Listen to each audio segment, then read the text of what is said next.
And I want to show a chart here that's a ETF funds flow chart showing, and you can see those big yellow bars there are the days right after the election.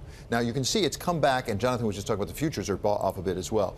Where do we see the equity markets right now? Clearly money has been flowing in. Is it going to continue?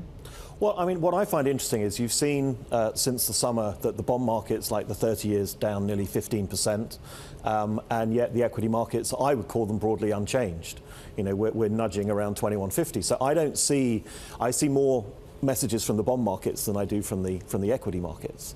But I think in terms of the flow, there clearly was money sitting on the sidelines, and I would differentiate the different themes. I think everyone, woke up maybe disappointed that we now have President-elect Trump, but they knew he was good for spending, good for the economy, going to be more fiscally generous to the economy. So I think that sort of summer trend in the sort of cyclicals got another boost. And if one just stands back to your comment about the dollar, normally the strong dollar would have killed commodities, yes, and yet you're seeing commodities going through the roof. So I would then say, when I think about what you've been looking about and what you're looking at as themes inside the equity market, is it rational that China consumes about 70% of the world's industrial commodities, America consumes about 8%? These things are going through the roof because he's going to spend $1 trillion, whereas probably, I think history will show that China this year has spent $1 trillion on infrastructure. So I know where I think the demand for commodities is coming from, and it isn't going to come from the United States in the foreseeable. In the immediate term, a big question for the risk rally that we're seeing currently, and for equity specifically, a 7-day winning streak on a Dow.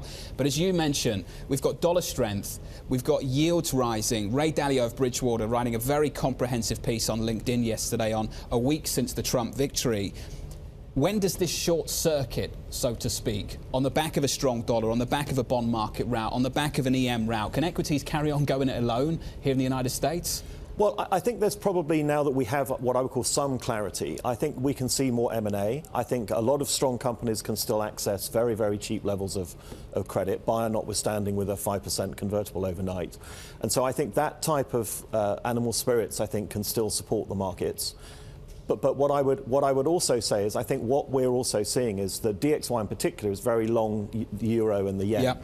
And we know that, I think, the Brexit decision and now the Trump decision has maybe put even more pressure on the euro, and therefore with the Italian referendum coming at the beginning of next month, I could see the component therefore for the euro remaining weak. We're certainly of the view that the yield curve control in Japan is going to weaken the yen. So I think even against the two major currencies, I would expect the DXY to continue to strengthen. The trade weighted against with more of the emerging market things is maybe where we need to watch for signs of stress, because that will hurt many Asian and emerging markets if the dollar continues to strengthen further. So you mentioned them, those animal spirits. Yeah. How far can they carry us? In two regards: consumer spending, as the consumer wakes up and says, boy, it looks better, my 401k looks better, and also corporate investment, which has been really lagging in this country. Is there a chance that actually corporate CEOs will say, I think the demand may be there after all, I should start investing? Well, to your first point, I think Trump next year needs a policy where he puts money in the hands of the people who voted for him. That's wage increases one way or another, which, to your point, might be bad for corporate margins.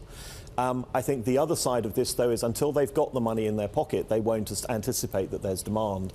And you have this constant pricing deflation from Amazon and the online retailers who are making sure that the ability to price up is very, very low. So I don't think that environment changes.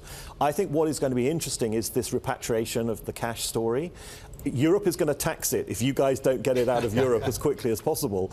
And so I think, can Trump come up with a deal where he says to Apple, give me my 200 billion of your, or whatever, 100 billion of your, 1 trillion of cash, but I'll do something for you if you make iPhones in Pennsylvania.